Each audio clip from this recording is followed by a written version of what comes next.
Greetings, citizens. Hey you beautiful creepy human being you. Welcome to my channel and welcome to today's true crime video. I'm so happy we can meet like this. I'm so happy that somehow in all of this that we're forced to deal with on the day-to-day, today you and I were able to find each other on this crazy little planet that we call home. My name is Brittany or Bratterstein, whichever you prefer, and today we're going to be discussing the murder of an extraordinary University of North Carolina student named Eve Carson. But before we get started, if you have not yet had the pleasure, please make sure to join the Brat Pack by subscribing and ringing that bell. I put out a new video every single week and I would love to hang out with you. Yes, you, specifically you, but I can only do that if you join the Brat Pack and become one of us. Now, before we get into today's case, I first need to say a big thank you to the sponsor of today's video, and that is Ana Luisa Jewelry. Now, if you've been here a while, you know that I love Ana Luisa Jewelry. The earrings that I wear in every single video are Ana Luisa pieces, and Ana Luisa Jewelry is a jewelry company. Duh. That crafts high quality pieces at affordable prices. Jewelry that is long lasting. Like, it doesn't tarnish easily, you know what I mean? Shiny jewelry that you'll love today and tomorrow. But it doesn't break the bank, which for me is key. Now, you guys know that the holidays are right around the corner. Well, Ana Luisa Jewelry is perfect to give those that you love, those that are important to you in your life, the opportunity or the gift of timeless style. And what is more stylish than like adorable, pretty little pieces of jewelry? Even if you are just going to be wearing them with your same old sweatpants and messy mom hair, which is personally how I wear my pieces more often than not. Ana Luisa's pieces are the perfect way to treat those that you love, or even yourself, because you know I do be treating myself to Ana Luisa Jewelry, and I have consistently and historically treated myself to Ana Luisa Jewelry often, and it's the perfect way to elevate your or their day. Plus, they offer speedy shipping all over the world.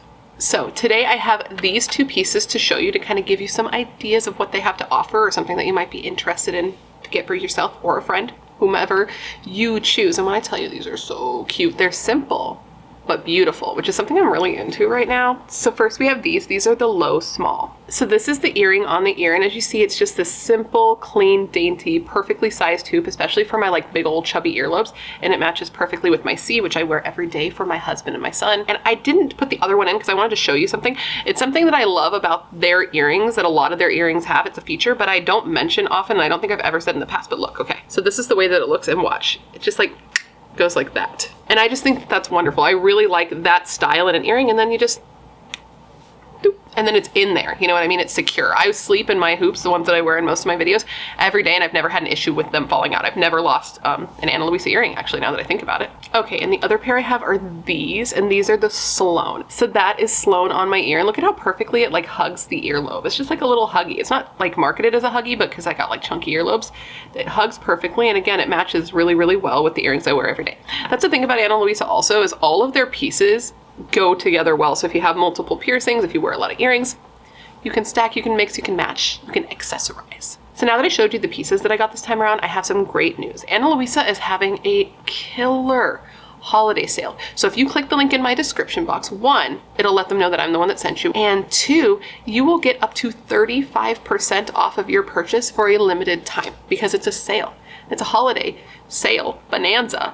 Get at it, man. So if all of that sounds as good to you as it does to me, make sure to click the link in the top of my description box and pick up some of your new favorite pieces of jewelry today. Now, I just want to say a big thank you to Ana Luisa Jewelry for partnering with me on today's video. It's partners like Ana Luisa that make it possible for me to put out videos as consistently as I do.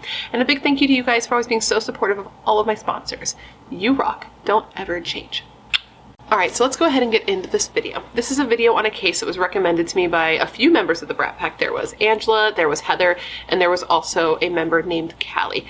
Hello, Angela, Heather, and Callie. Thank you for your suggestion, Angela, Heather, and Callie. And when it comes to Callie in particular, when it comes to Callie specifically, this case is a personal one to her because Callie was actually friends with Eve in high school. So her murder and her loss in this case affects her personally. And so I want you to remember to leave, some love and positive energy for Callie in the comment section below. Now, this is a case that actually terrifies me. Like, the specifics of this case is so scary to me because it's the type of thing that you can't prepare for, right? What happened to Eve was a random act of violence, and that is always such a just terrifying thing, because if Eve and her killers had not crossed paths, right? If they had been anywhere else on this particular night at this particular time, this never would have happened. They never would have even known the other existed, but their paths did cross. And she, this wonderful person, when I tell you about her, you're just gonna be like, wow, what a loss. She was murdered, and it's so tragic. So today I'm going to tell you the entire story. I read all the things so that you do not have to, and at the end of this video I want you to answer the question of the day. I'm going to give it to you now so you can have it kicking around in your brain as we go through the details of this case, but of course I want you to answer once you have something to go on. But the question of the day is this: what do you believe was the motive for the murder of Eve Carson? Let me know all your thoughts in the comments below after we go through all the details of this case. Now, with all of that said, come gather around and let me tell you the story of the absolutely tragic murder of 22-year-old Eve Carson. Our story today begins on March 5th, 2008. This is when a call came in to police in Chapel Hill, North Carolina. It was just after 5 a.m. when a woman named Alexandria had called police to report that she had heard a gunshot, a woman scream, and then several more gunshots coming from the area behind her house. So a police officer is dispatched to the area to do a search, and they end up finding something, like stumbling upon a scene that nobody ever wants to find. At the intersection of Hillcrest Road and Hillcrest Circle, they find the body of a woman just like laying in the street. She was lying on her left side with her arm bent behind her. She was dressed in a light gray shirt, dark blue sweatpants, some sneakers. She was wearing a gold locket, and on her wrist she had like a white Nike wristband with the words, quote, "Beach Fruit" printed on it. And this woman had been shot 5 times.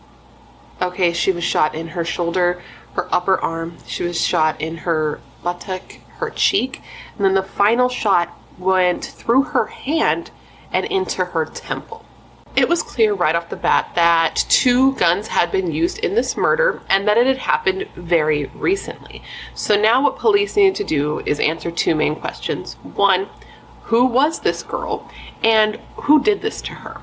Now, who this girl was would be answered pretty quickly. They learned within 24 hours that this was 22-year-old Eve Carson, the president of North Carolina University. But the who did this to her would take a little bit longer to learn. And once they did learn what happened, it was completely maddening to everyone. Everyone who knew about this case was just like, wow, honestly. So let's talk about Eve. Eve Marie Carson was born on November 19th, 1985 in Athens, Georgia, and she was the eldest of 2 children. Her and her brother Andrew were born to parents Bob Carson and Teresa Bethke, and Eve was said to be just fantastic. Everything you'd want your child to be, she was. Everything you'd want your friend to be, she was. Everything you'd want a person to be, she was.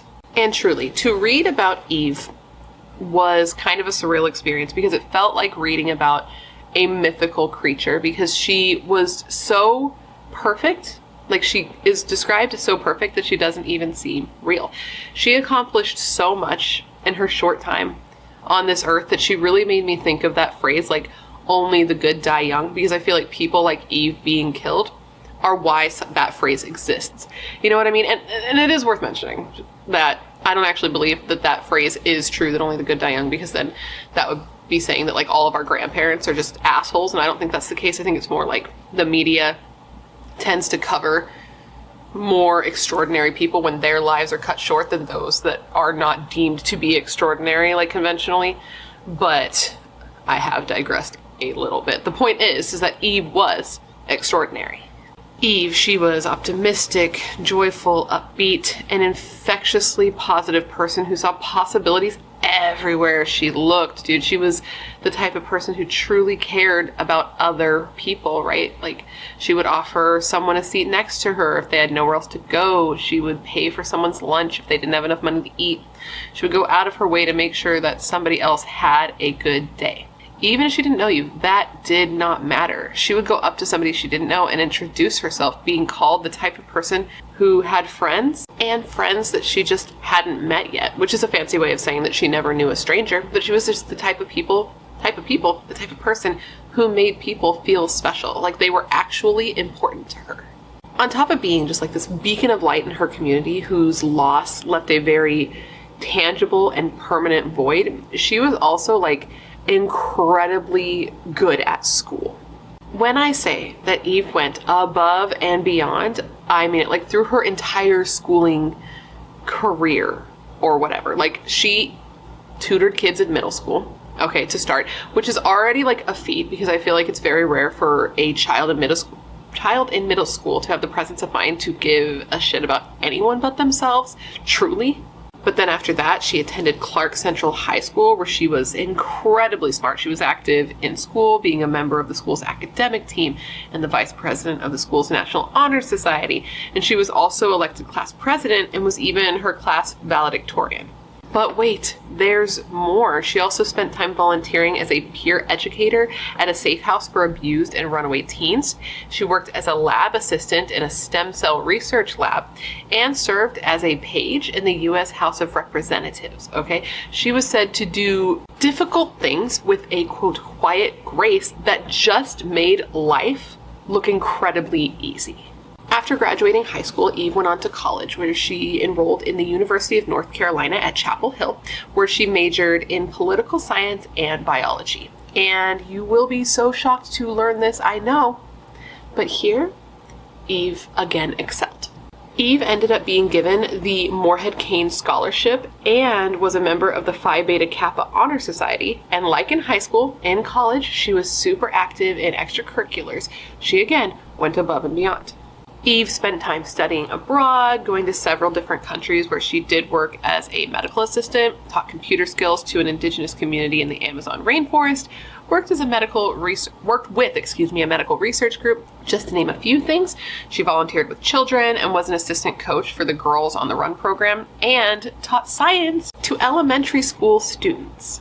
On top of that, she was selected to be a North Carolina Fellow, quote unquote, which is a program where it's a program to improve leadership skills, because like she was by nature a leader.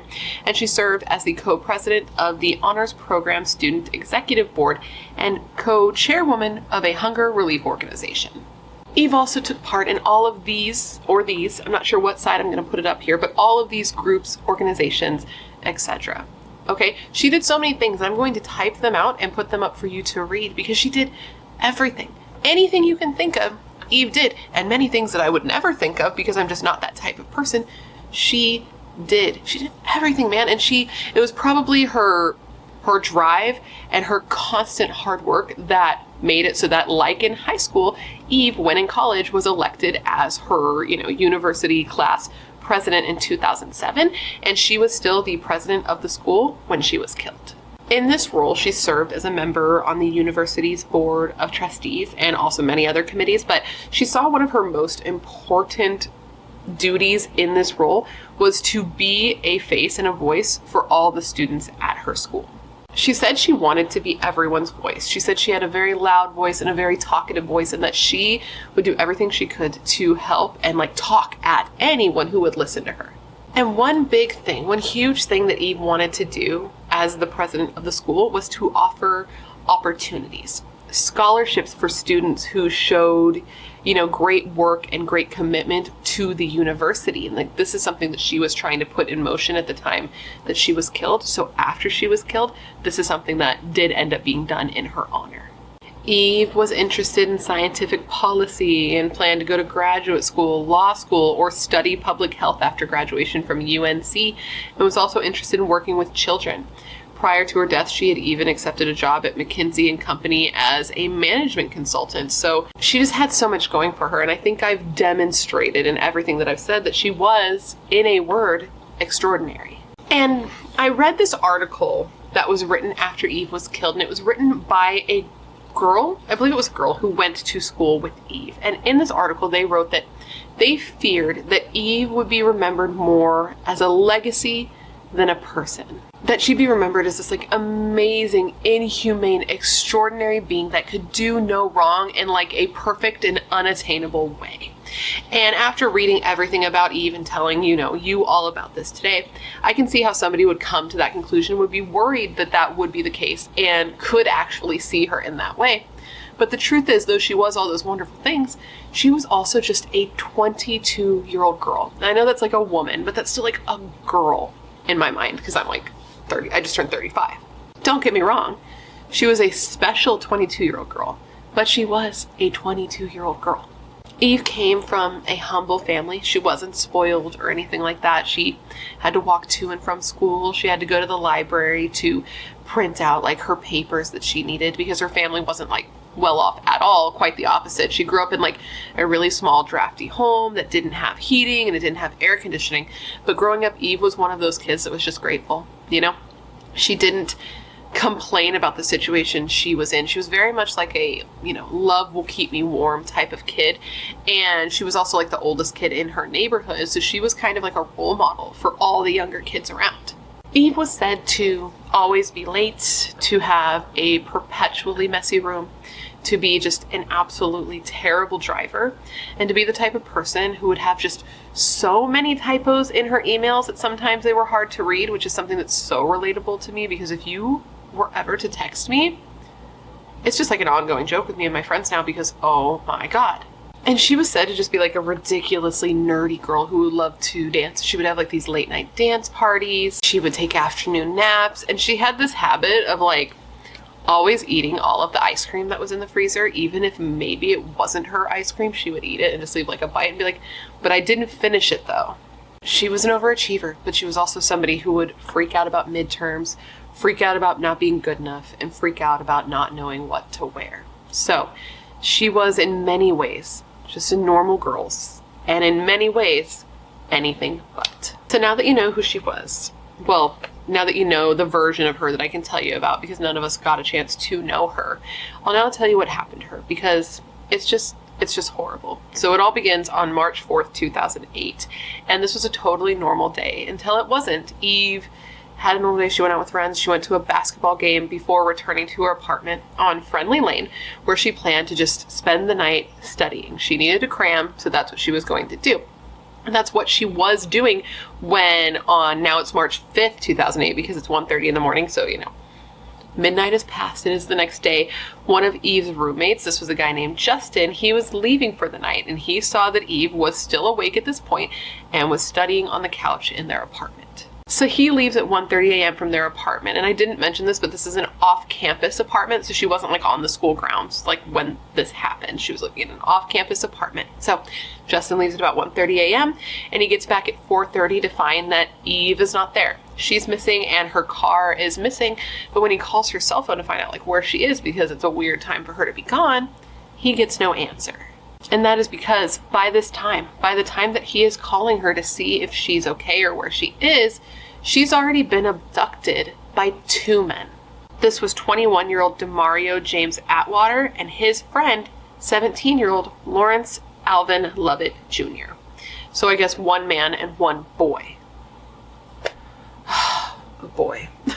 Both of these men, or, this man and this boy, since he is 17 years old at this time, already at their young ages had extensive criminal records, and state records show that at the time that Eve was killed, abducted and killed by these two men, these men were both out of jail on parole or probation, and one of them, I believe, or both, no, just one, was awaiting trial for another crime. Like he was out awaiting trial to probably be put in jail for another crime. Now for Lawrence, that's a 17-year-old, his record included convictions for drug possession, larceny, breaking and entering, and felony possession of a firearm. And at the time of Eve's murder, he was on probation for breaking into a house. And later, the court noted that Lawrence's criminal history showed a clear pattern of escalation of criminal activity. And for Demario, he had previously been convicted of several crimes, including possession of marijuana with intent to sell, trespassing, robbery, and assault. And he ended up receiving 3 years probation for breaking into a home. And then he violated this probation by having a handgun on him while on probation. So, when he was investigated for a burglary. So he was on probation. He was investigated for a burglary, and they're like, oh, you have a gun on you. That is a problem. So he went to court for having this gun on him while on probation, and was given, wait for it, more probation, which again he violated for a second time for the same reason.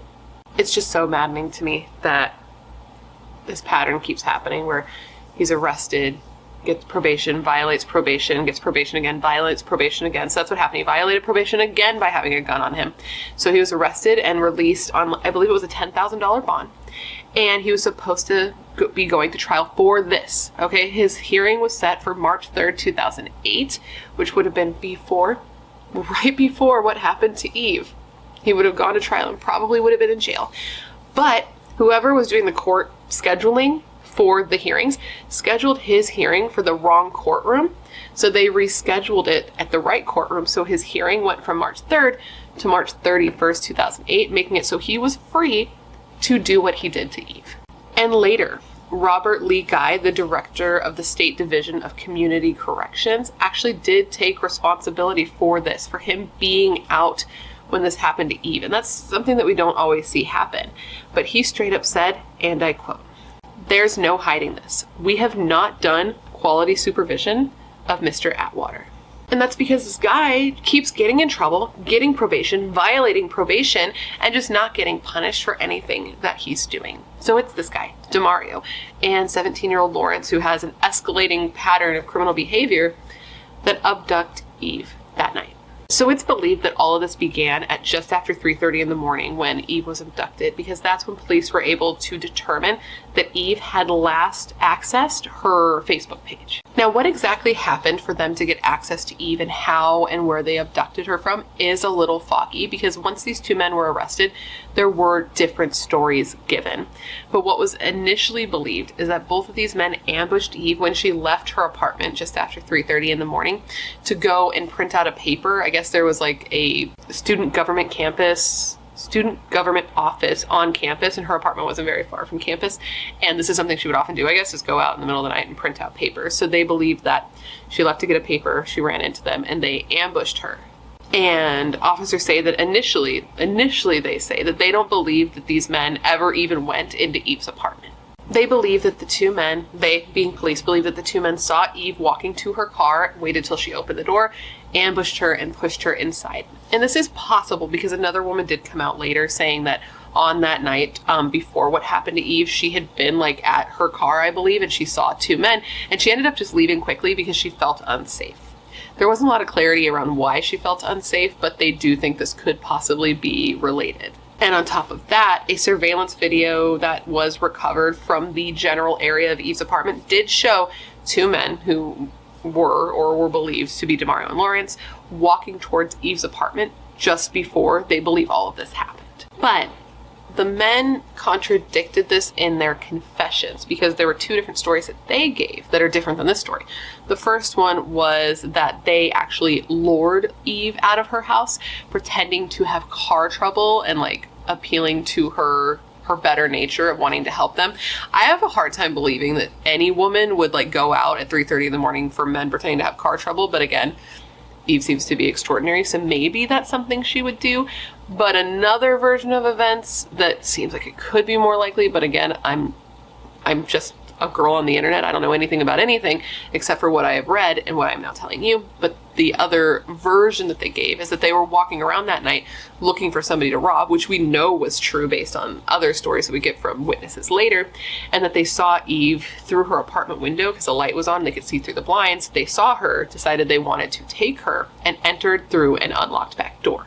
Either way though, Lawrence and DeMario did take Eve, whether it be from inside her home or right outside of her home at her car, and they were able to get her into her own car, and they abducted her with the plan, as they said, to rob her. Their entire plan for leaving their own homes that evening was to go out and rob someone. I guess earlier that evening, Lawrence had even called one of his friends, this was a guy named Jason, and had asked Jason, like, hey, would you come and pick up me and DeMario and take us to Chapel Hill because we want to go rob someone? And Jason, rightfully, thankfully, I mean, I don't know if he's a great person, but, you know, he'd made a good choice here. He was like, no, I'm okay. I'm good on the robbery, actually. And he didn't pick them up, and he didn't go. He didn't take part in this.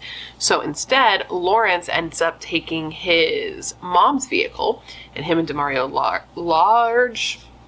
they get their ass in this vehicle, and they drive around looking for a victim. So they see Eve, and they take Eve. They force her into the backseat of her own car, and DeMario gets in the backseat with her and holds a gun to her head while Lawrence gets into the front seat and starts to drive. They go to various ATMs, threatening to hurt or kill Eve if she doesn't get them money. They drove around to several different places, trying to pull out money, eventually pulling out $700 at an ATM at University Mall in Chapel Hill. And I guess $700 was her daily limit, so they couldn't take out more, though they definitely did try.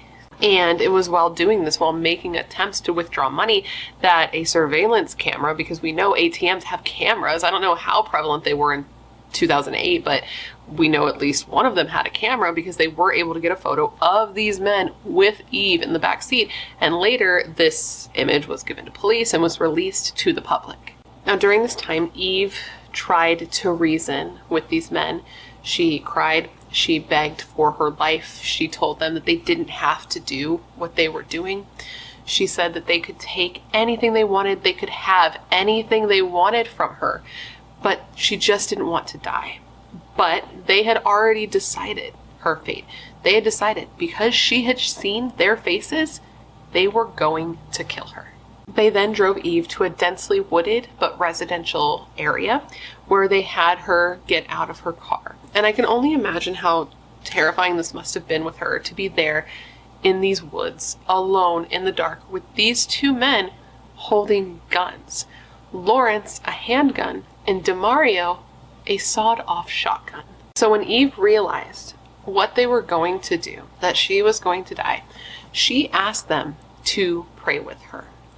She literally wanted to pray with these two men that were going to kill her, but it doesn't seem like they did. It seems like instead they shot her 5 times.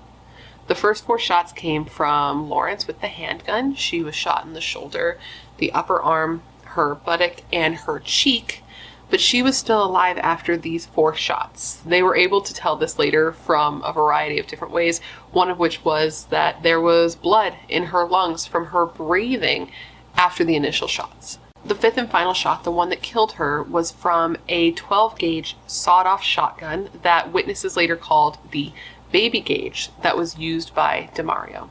He held up the gun and he shot her through her right hand and into her right temple and into her brain, which showed later that she was alive because she had instinctually held up her hand to try and shield herself from this shotgun blast, which just, made the pellets, I guess is what they're called. I'm not a gun person, but go through her hand and into her head. According to a forensic psychologist and a criminal profiler, the way Eve was killed showed a, quote, total lack of regard for a human being. That was a very loose quote, so let's take out the and I quote, but that is essentially what they said. He then added, quote, I don't see any element from going through the autopsy that there was any concern for this victim. It's just like she was a repository for their anger. And how dare she say no to them? Whatever she said no to them for. Now, if you're like me, you probably had the exact same thought when the criminal profiler and forensic psychologist said, how dare she say no to them?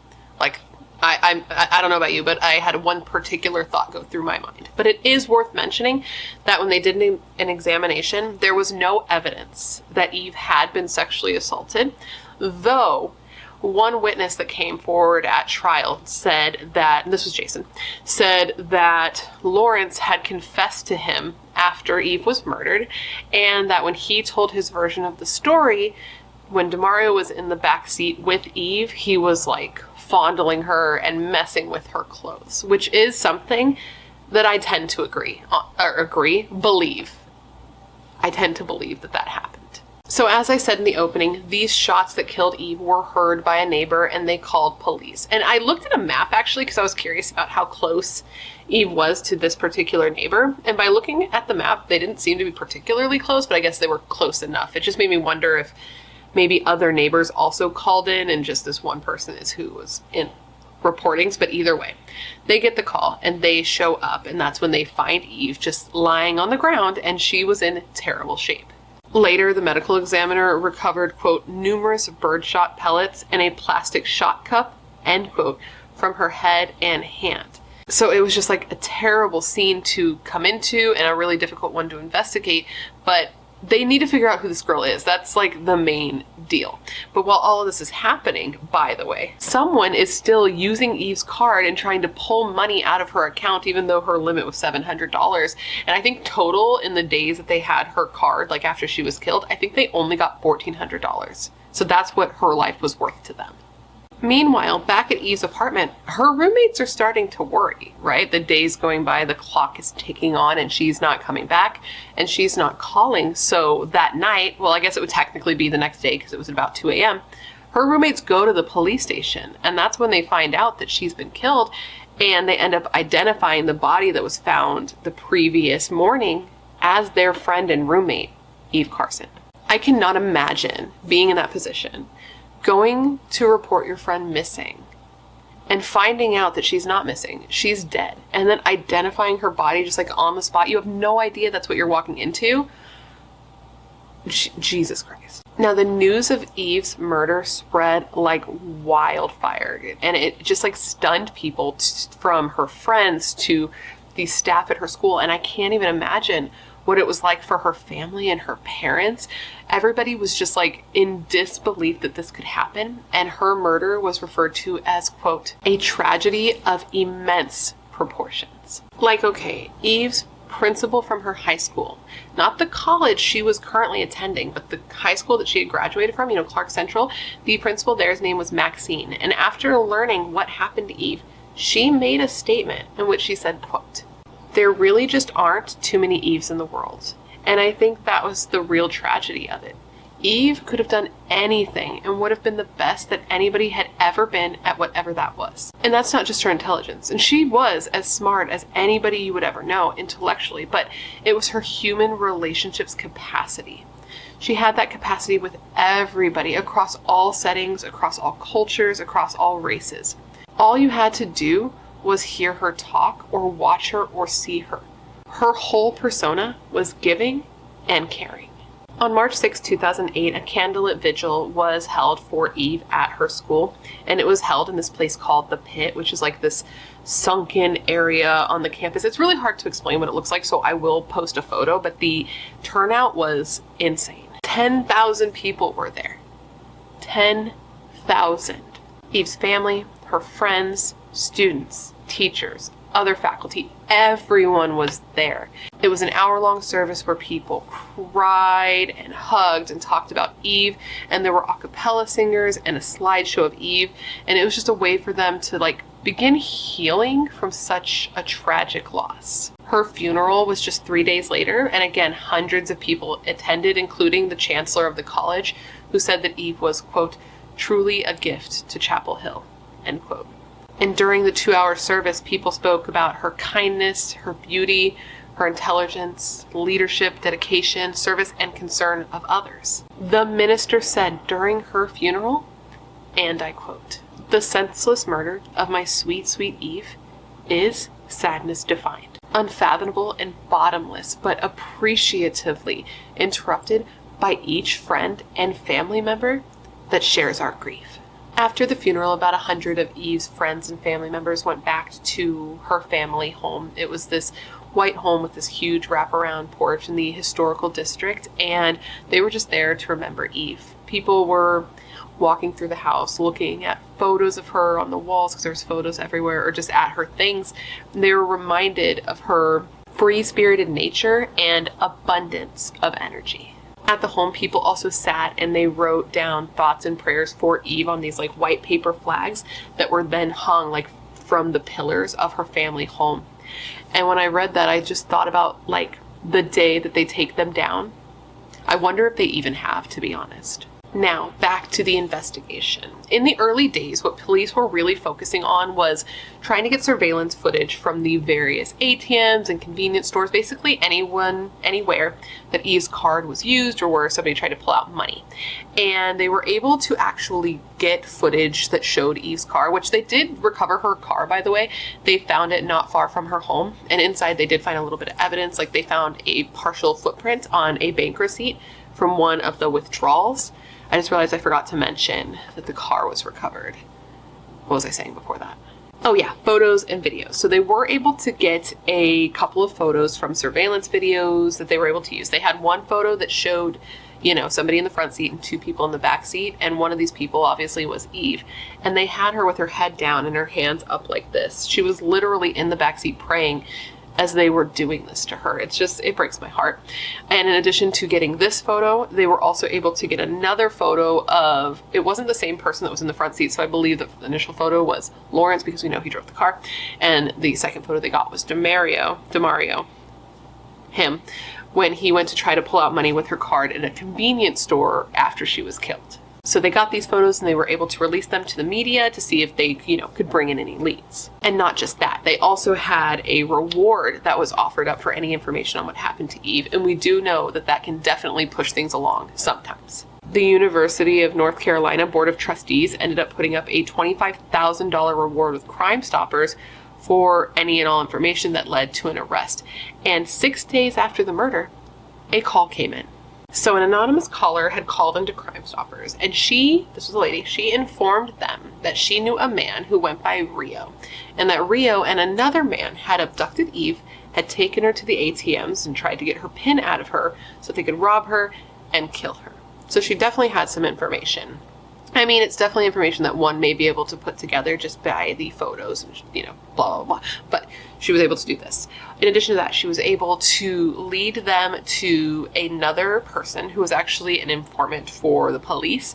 And this guy was able to inform the police, as is his job, that Rio was Demario, in case you didn't know. Because when I first read Rio, I didn't put that together because, you know, maybe I'm dumb. I don't know. Maybe you all put it together and I'm just the dumb one here. But that was Rio, and that he had gotten into the back seat with Eve, so he was the guy in the photo in the back seat, that the person in the front seat was Lawrence Lovett. So this informant knew who both men were, and I think the first person did too, just based on what I learned later about this woman, but in the reporting I read, it says that she just told them about Rio. This informant was also super helpful for police because he was willing to call Demario on the phone and get him to talk about his involvement in the crime, and police were listening in on this call. And during this call, he admitted and he said that the person in the photo at the ATM who was driving was Lawrence, and that the person inside the convenience store who was trying to pull out money and use her card there was he Demario. So with this, arrests were made. First, it was Demario. He was arrested around 5 a.m. on a Wednesday, exactly 1 week to the day after Eve was murdered. They had gotten a tip that Demario was at a home on Durham Street, so they camped out. What's the word? Staked out. They waited outside of this house, waited for him to come out, and once he did, they grabbed him. So they took Demario in and they questioned him for most of the day. And then Lawrence was arrested. Now, could it be that Demario told police where Lawrence was? Can't say for sure, but within 24 hours of Demario being arrested, Lawrence too was arrested. Now, Lawrence's arrest was a bit more jazzy, one may say. So police got a tip as to where he would be, and then Durham police went there and were okay, we're gonna arrest this guy. But it turned out to not be a quick arrest like it was with Demario. They couldn't just wait outside and he would come out and they would grab him and that'd be cool. Lawrence's situation turned into an hours-long standoff where they had to bring in hostage negotiators and have the little phone and everything. They talked to him on the phone, and eventually they were able to convince him to come out and to surrender. And this was huge. His arrest was huge because apparently they had known who he was for a little while and had been searching for him for quite some time too, even warning the public he was armed and he was dangerous. They searched for him all over, even searching the old boiler room in the basement of a former structure, because they had received a tip that he might be there. They also went and searched the home of Lawrence's grandma, Melissa, who was said to just be a super sweet lady and a great neighbor. Her neighbor said that Lawrence was there all the time playing basketball, so police surrounded her house and evacuated a nearby daycare, nearby homes. All the while, they waited outside this home for hours, and they even ended up throwing in concussion grenades, inside, and searching the building, but he wasn't there. So it was this whole ordeal, and they finally had him. And something I found funny, not funny haha, but funny blows air out of one's nose kind of funny, is that because Lawrence's arrest came from a tip, the chief of police made a statement straight up saying, quote, "snitching works." And I just thought that was funny, that kind of funny. So initially, both Lawrence and DeMario were charged with just first-degree murder, and they were held without bond. And that was in March. But then, in July, they were both given additional charges. They were both also charged with first-degree kidnapping, armed robbery, along with felonious larceny and felonious stolen goods. DeMario was also indicted on possession of a firearm by a felon and possession of a weapon of mass destruction. This was because of the size of the shotgun used in the murder. Basically, if the overall size of the shotgun is less than 26 inches or the barrel is less than 18 inches, then it could be considered a weapon of mass destruction. And it was within that range because it was being sawed off. Now, if that doesn't sound like enough charges for you, even though it is many charges, don't worry. Shortly after this, DeMario was given even more, but this time he was given federal charges. So he was indicted on one charge of carjacking resulting in a death and 3 firearms charges. And these are separate. There's federal charges, state charges. These are the federal charges. And the carjacking resulting in a death charge carried the possible death penalty. But that's just for DeMario, because as far as Lawrence went, he was under 18 at the time that the murder was committed, so he was not eligible for the death penalty. Now, due to the high-profile nature of this case, a lot of the information surrounding the case and a lot of, even the autopsy report, all of that was sealed for months. I don't even think people knew how Eve died or the fact that the person who killed her had, used her debit card at various ATMs until, June, so months after she was killed. They were really keeping things close to the chest, close to the vest. They were keeping things quiet. They were trying to keep everything to themselves while they built a strong case. All they would tell people is that they didn't believe that Eve was specifically targeted. These people didn't go out there knowing Eve and wanting Eve specifically. And that implied to people that instead it was just a random act of violence, which again is terrifying. So in the meantime, police collected evidence. They went to the homes where they believed these men stayed, or the homes where these men did stay, and they got all kinds of stuff. They collected clothing for blood or fiber transfer, assorted personal writings, shotgun shells, a Houston Astros hat that one of them was seen wearing in the surveillance video, and an ATM receipt from one of the withdrawals made from Eve's card. They also took a bunch of shoes, shoe boxes, keys to vehicles, a cell phone, 2 cameras, hair, saliva, and blood samples. And all this definitely helped them make a strong case so that they would be successful at prosecuting these men at trial. So now, when it comes to the legal, let's talk about and let's deal with DeMario. I keep going back and forth between DeMario and DeMario. I just don't really know how it's pronounced, but I also don't care that much to find out because fuck that guy. But let's deal with him first because his trials did happen first. So, what happened first in relation to DeMario, is the federal charges. So he went to trial on the federal charges, and he actually ended up pleading guilty to these. And he did so that basically the death penalty would be taken off the table. So he was given a life sentence with an additional 30 years, I believe, in exchange for not being, immediately killed. And in addition to that, he was also told that he would need to undergo mandatory rehab. So I guess maybe he had a drug problem or an alcohol problem, something like that.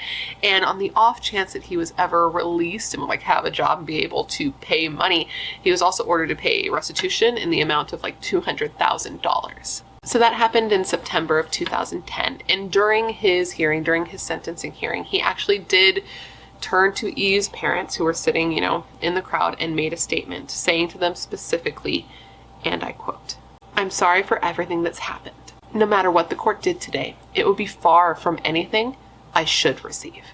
They didn't respond though. They actually didn't say anything at all during the hearing, but they did make a statement after the hearing where they said to the media, and I quote, "While we deplore the evil and negligence that led to Eve's death, we agree with the U.S. Attorney's decision to accept the plea agreement.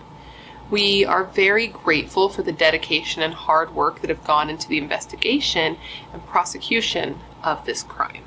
Okay, so my timeline here is a bit fucky because what I was saying is that DeMario was sentenced in September of 2010, but he was found guilty in April of 2010. So he was found guilty, and then they scheduled a sentencing hearing. But between the federal guilty verdict, okay, cool, and the federal sentencing, another hearing was held, and this is for the state charges of first-degree murder, first-degree kidnapping, possession of a firearm by a felon, possession of a weapon of mass destruction. All of those things. He had a hearing for his state charges before he was sentenced for his federal charges. Okay, cool. And so when he had the hearing for that, he again pled guilty. He pled guilty to these crimes to, again, get himself out of having the death penalty. He was really not wanting to die. Ironic, really. So he pled guilty to that as well to avoid the death penalty. And it would have been crazy if he had gotten the death penalty. He would have been the first person to get the death penalty in this area since like 1973. So during this hearing for, the state's hearing, the DA presented all the evidence that they had against DeMario. And they had so much, dude. And of this evidence, they had the fact that this dude confessed to so many people, to like anyone who would listen. At least 12 people came forward saying that like, he was like, guess what I did? And just told people about it. And it's so sad because his mother was in the courtroom along with obviously Eve's family, and his mother, when they were describing Eve's wounds, she was just like crying, dude. She couldn't believe that her kid would do this. And just for the record, because I tell you these things sometimes, DeMario's mother, did apologize to Eve's family and like gave them her condolences. It's just so fucked up because when you do things like this, you end a life. You ruin all the people's lives that knew this person, but you're also ruining your own life and your family's lives. Imagine being the mother of a person who goes on to do something like this. Like, oh my God, how heartbreaking. With all of that said, because he pled guilty to the state charges, he was given a life sentence with no possibility of parole, plus an additional 23 to 29 years for the additional charges. And under his plea agreement, he is going to be serving this time in federal prison and not state prison. And I don't know enough about prisons to know what is better. I know obviously like death row is better than, general population or whatever, but as far as federal prison and state prison, I don't know what's better.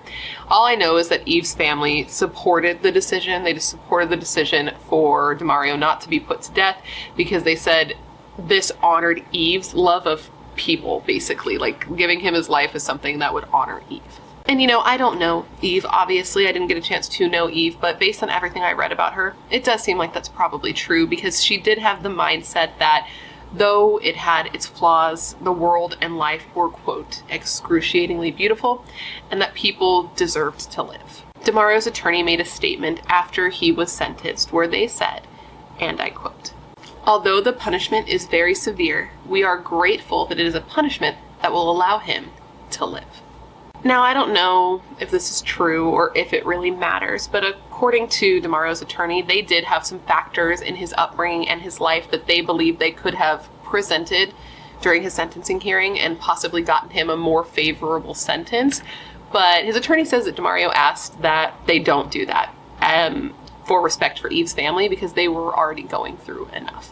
So I guess that's something. And speaking of her family, during the sentencing hearing, the judge spoke to her family directly, saying to them, and I quote, "I hope you'll take some solace in today's events and recognizing the number of lives your daughter touched."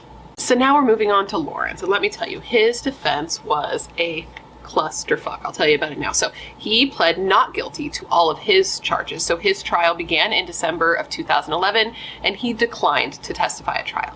Now, Lawrence's attorney's strategy in this case was just going to be, presenting their opinion, that the state had not proved their case and that the witnesses that were brought forward during, the prosecution's turn, that they were, you know what I'm saying, the prosecution, that their witnesses were not trustworthy because of their backgrounds, etc., etc.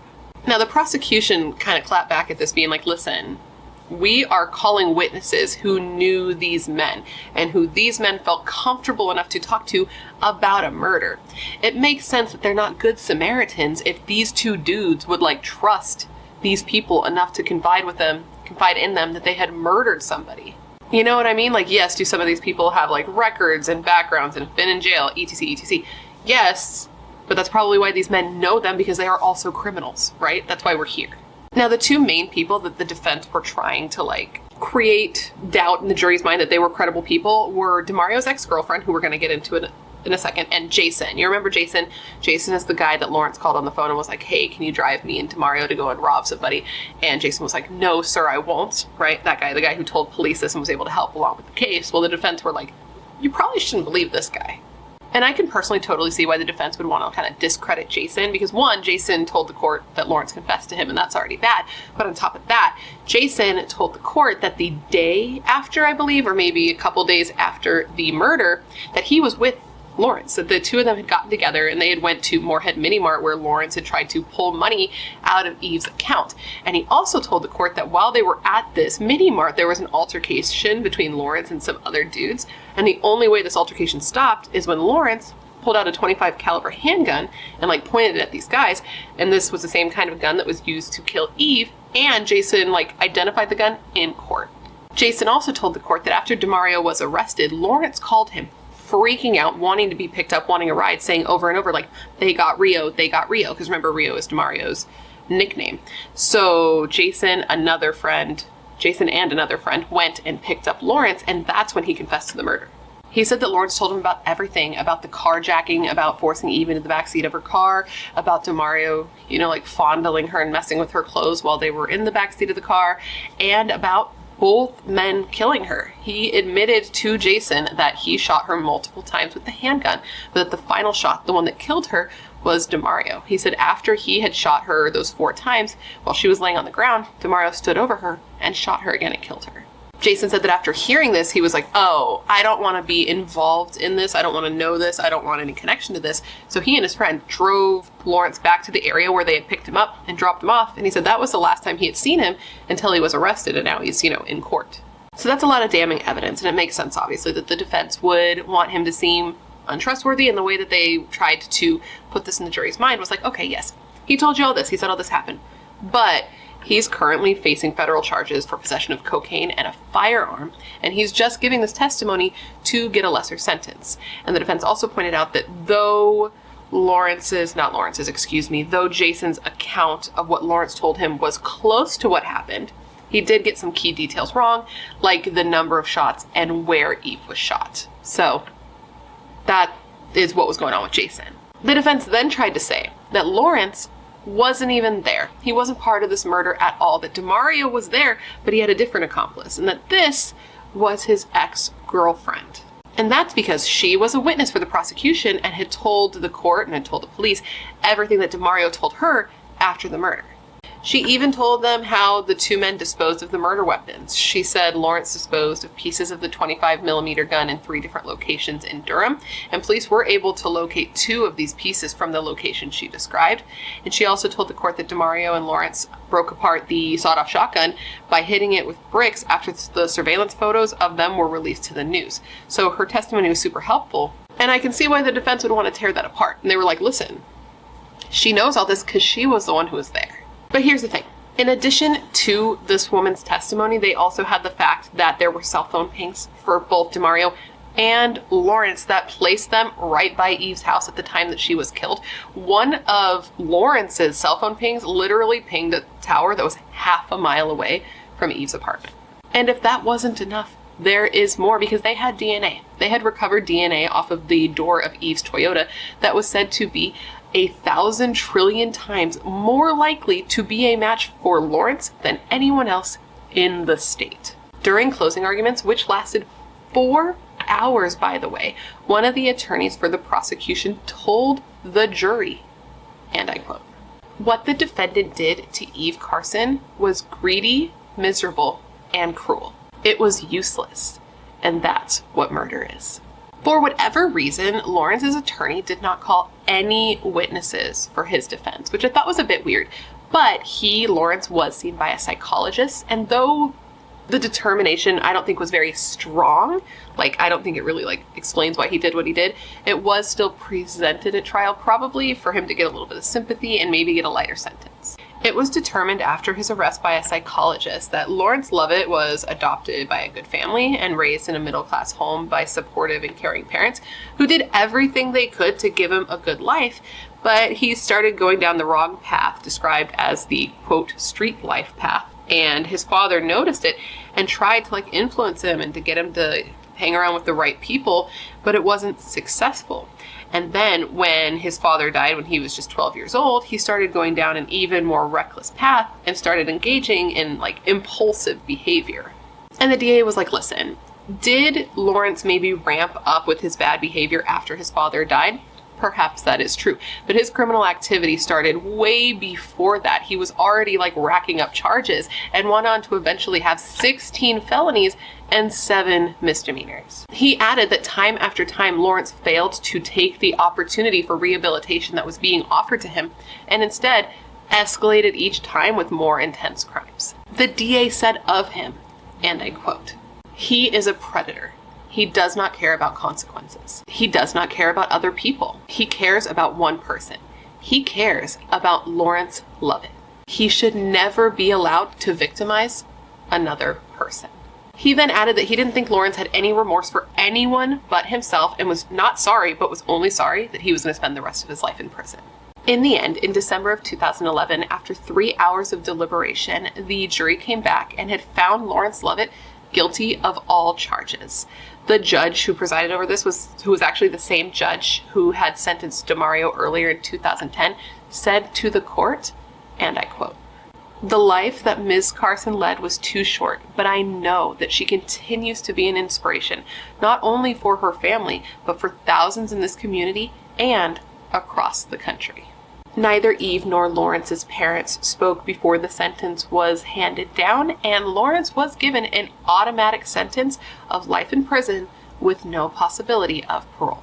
It may sound like we're done here, but if you look at the runtime, you will see that we are not, and that's because this case is such a complicated one, and we actually have another murder to talk about here. Just so buckle in, because we're getting there, but we're not quite done. So now we're going to fast forward to February of 2013, which was almost 5 years after Eve's murder.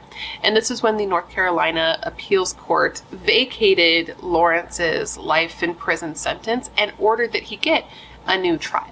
This was due to the Miller versus Alabama case, which we have talked about several times in cases where we've covered somebody who was a juvenile or under 18 at the time that they committed a murder. Because in the Miller versus Alabama case, they had determined, like the court, the people in charge determined that somebody being sentenced to life in prison automatically, let me make that clear, somebody automatically being sentenced to life in prison without the possibility of parole when they were under 18 at the time that they committed the crime was cruel and unusual punishment.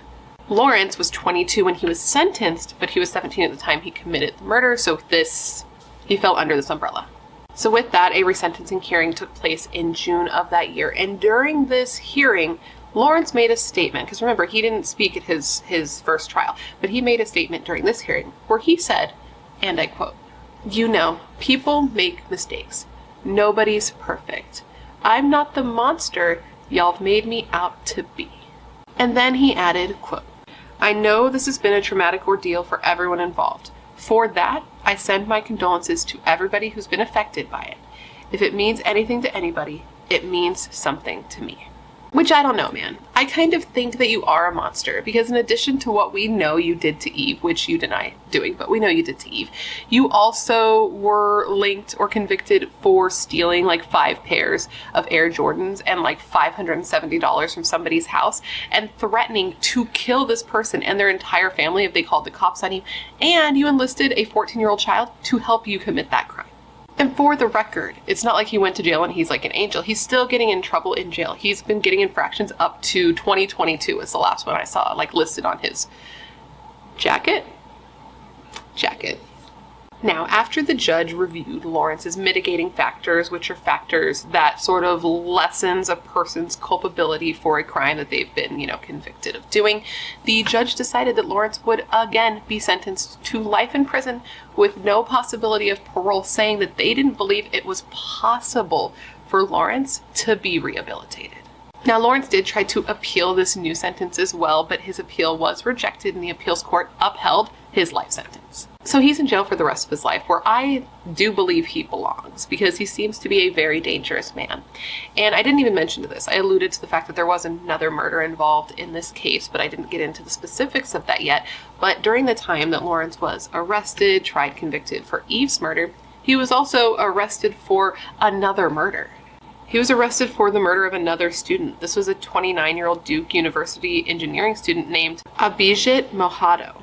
Abhijit was found shot to death in his apartment in January of 2008, so just months before Eve, and this was super traumatizing, by the way, for two schools only miles away to have students murdered and to have the same person possibly responsible. And if Lawrence was responsible, he was out on probation for breaking into a house at the time of both murders, which is just so frustrating.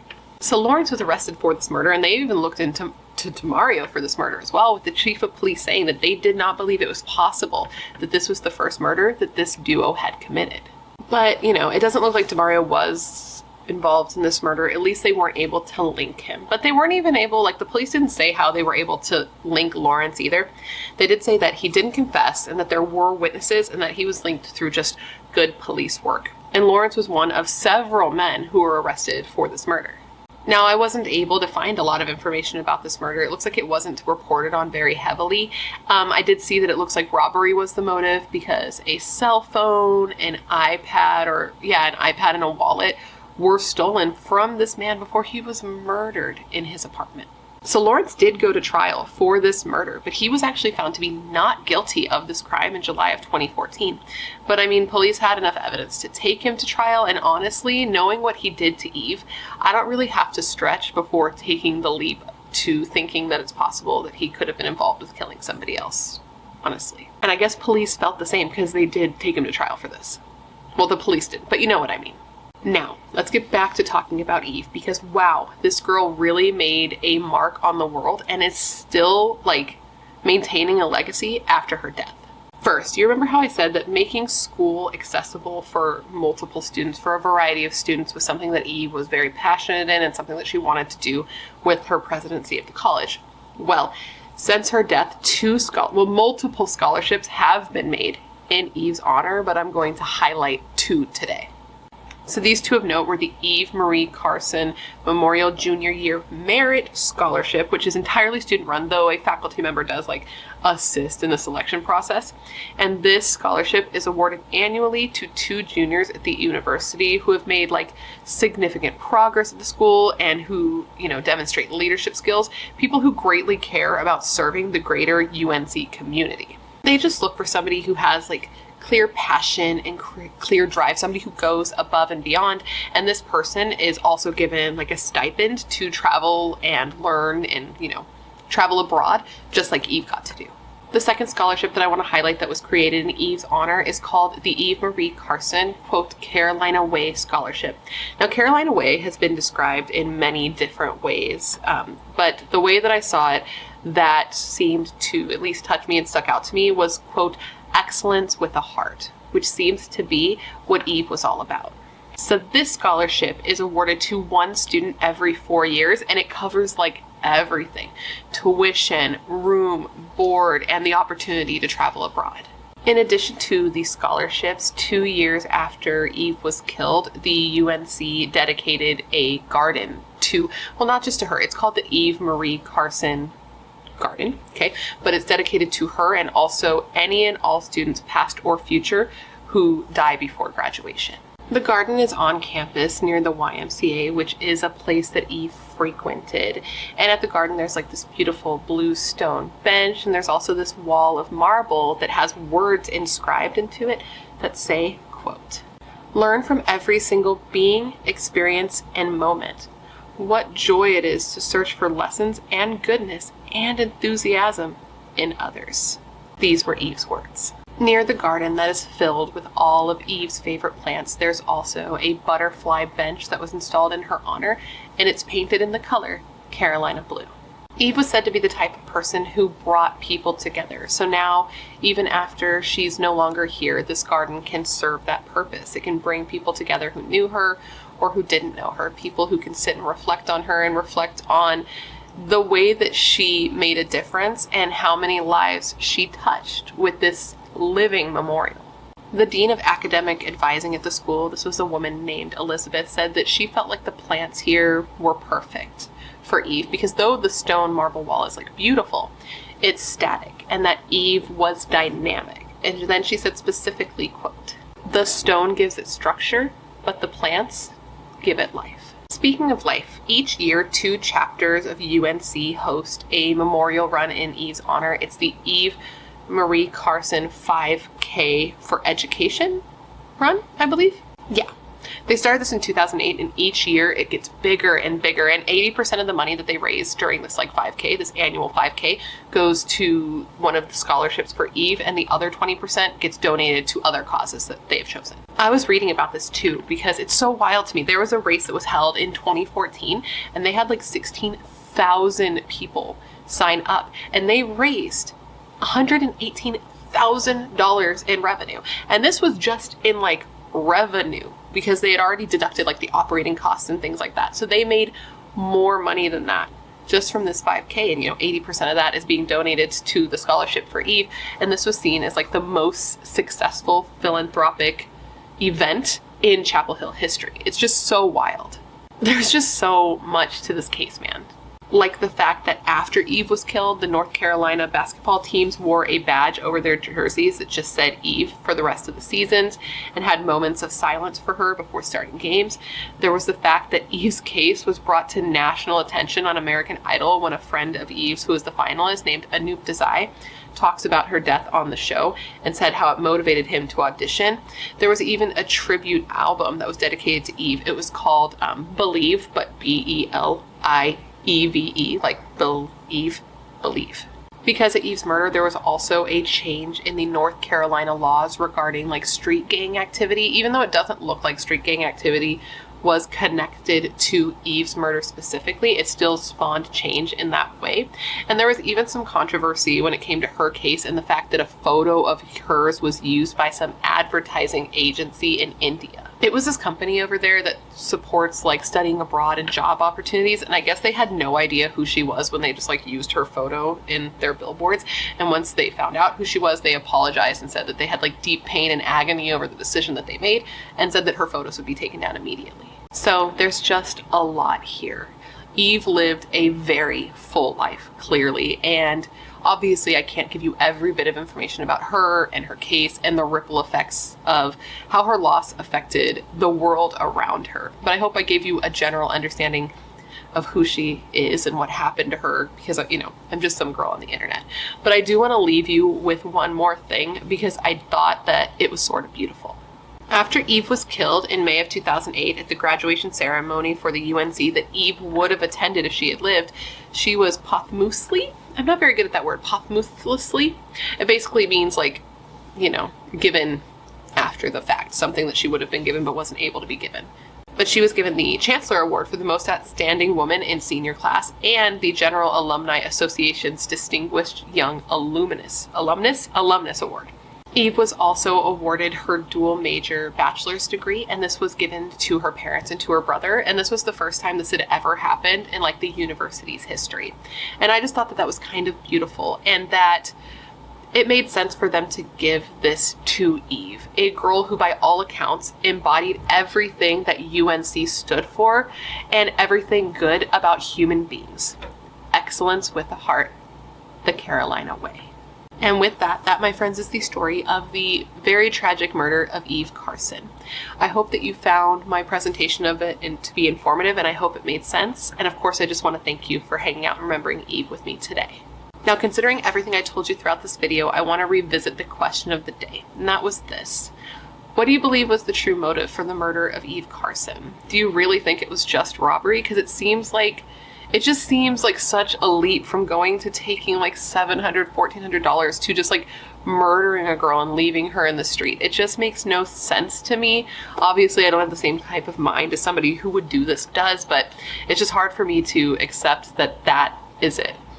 You know what I mean? So let me know all your thoughts in the comments below, because I just don't get it. Anyways, guys, before you leave, don't forget to leave me a comment down below in the comments section, letting me know what case you'd like to see me cover in the future.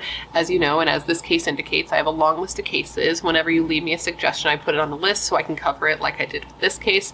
And if I cover the case, I put your name next to the case on my list so I can give you a shout out if I do cover it. I love looking into the cases that you guys suggest, because they're often cases I haven't heard of or cases that need more coverage. And I know you're filled with great ideas and great taste. Otherwise, you would not be here. If you haven't already, please don't forget to join the Brat Pack by subscribing and ringing the bell. I put out a new video every single week, and I would love to hang out with you. Yes, you, specifically you, but I can only do that if you join the Brat Pack and become one of us. one of us, one of us, one of us. And if you want to hang out more consistently, all my social media is listed down below, along with a link to my membership and a link to my merch store. Now, I just want to say one last thank you to Ana Luisa Jewelry. It's partners like Ana Luisa that make it possible for me to put out videos as consistently as I do. And a big thank you to you guys for always being so supportive of all of my sponsors. You rock. Don't ever change. Now, I just want to say a big thank you to Ana Luisa Jewelry for partnering with me on today's video. It's partners like Ana Luisa that make it possible for me to put out videos as consistently as I do. And a big thank you to you guys for always being so supportive of all of my sponsors. You rock. Don't ever change. And now with all of that said, I just want to thank you for being here when you could literally be anywhere else in the world. That is tight. You are tight. Please stay safe and be a better person than you were yesterday, and I hope to see you in my next video. Bye.